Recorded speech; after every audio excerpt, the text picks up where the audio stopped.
This is breaking news here on Bloomberg TV India. We're looking at banks now taking the cue from the Reserve Bank of India with the rate cut that they have announced. Now that pass-through is happening, and now we're talking about ICICI Bank driving down base rates by 35 basis points. Let's connect with Vaibhav Agrawal, the Vice President Research for Banking at Angel Broking. He joins us right now on the phone line. Vaibhav, it's great to have you with us this evening. Now we are looking at ICICI Bank coming in with that 35 basis point rate cut. What do you make of it?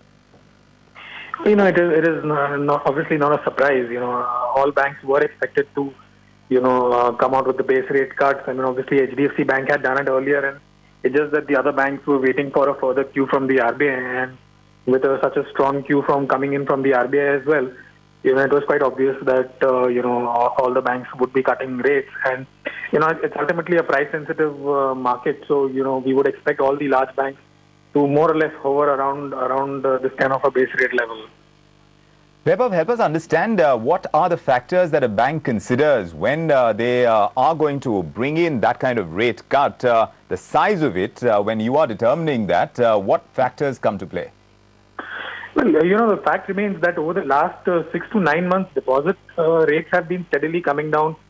Peak retail deposit rates have come down by more than 100 basis points, somewhere between 100 to 125 basis points for almost all of these larger banks.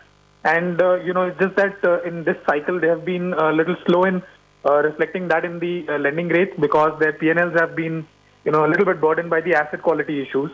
But, there's a limit to how far they could have, held on to those base rates. And so it's just a reflection of the overall downward bias, which is also reflected in the deposit and credit growth. There is clearly a downward bias. There is excess liquidity in the system. So interest rates need to keep coming down so that there is a matching of the deposit and credit growth as well.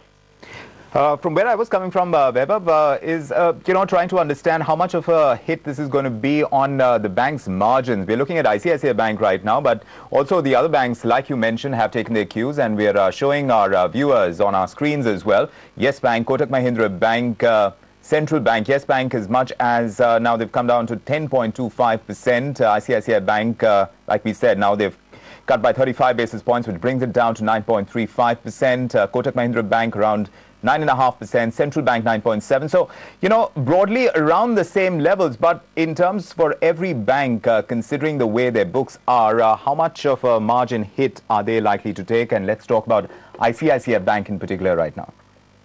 So, starting off with ICICI Bank, clearly the way the, sort of asset and liability sides of, banks are in India, when there is a base rate cut in the immediate quarter, there tends to be a margin impact. And, in case of ICICI Bank, the percentage of the book which is linked to base rate is lesser than the other PSU banks, like even SBI, for instance, because they do have a large international book as well. But yeah, we would expect the impact somewhere close to around 8 to 9 basis points, considering there would be some bit of an advantage from cost of funds coming down as well. But yeah, overall, around maybe an 8 to 9 basis points impact on margins is what we would expect with this 35 basis points cut. For most of the PSU banks, as a thumb rule, every 25 basis points would take away around 10 to 12 basis points on the margin side. Since you're differentiating between private and PSU banks, over here we are seeing among the private lenders, ICICI Bank hasn't given as huge a cut as their other contemporaries. What do you make of that? Well, I believe even ICICI Bank's base rate is now quite competitive to HDFC Bank. So, in that sense, I think most of these larger ones are now on par. How do you expect the stock to react tomorrow, Vaibhav? Ultimately... not tomorrow, of course, but yes, when markets resume. Well, although the margin impact is expected, but I think, to an extent, the long-term investors understand that this is a temporary quarterly phenomenon. So long as the fundamentals of several of these private sector banks are much better than the PSU banks even now, we would remain long-term buyers, and we would not expect too much of an impact from this coming into, these private banking stocks just because of the margin impact. I think the overall outlook remains positive for private banks relatively. So we would, remain a buy on these stocks. All right, fair enough, Vaibhav. Thanks very much for joining us with your perspective. That's where we're leaving it. That's a breaking news item at this point in time. ICICI Bank now cutting base rates by 35 basis points to 9.35%. Lots more coming in after the break. Do stay with us.